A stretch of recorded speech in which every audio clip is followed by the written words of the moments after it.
So Def, you know, we talked about Escape and the Brat and Bow Wow, but there's also Anthony Hamilton, Jagged Edge, Bone Crusher, Young Bloods, Franchise Boys, Jaquan. Who am I forgetting? Dondria,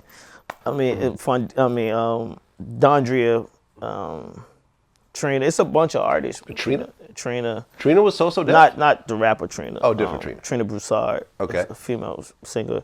It's a couple of artists that, you know, that didn't have that success as other ones, but, you know, they still was a part of the legacy.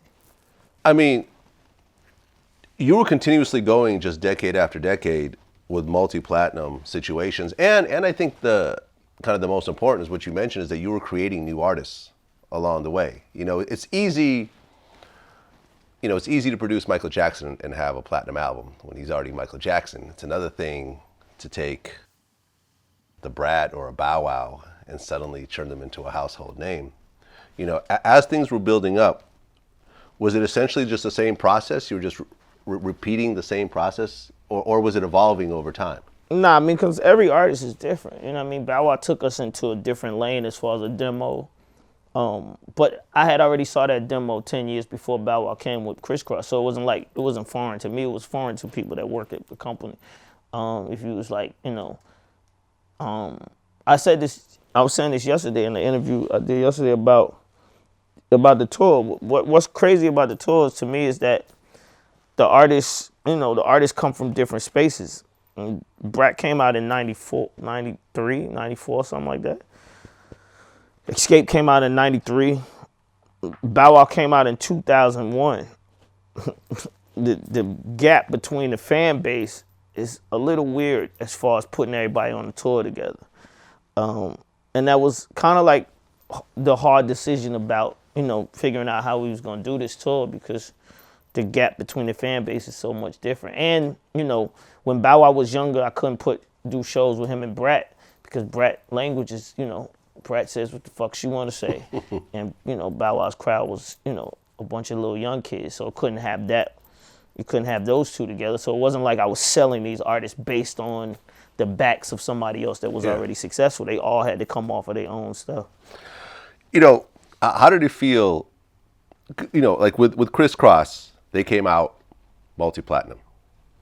And then they came back again with the song with Supercat.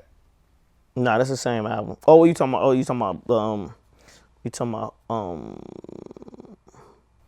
All Right. Yeah, you talking about All Right. All Right. Yeah. And then one of the members passes.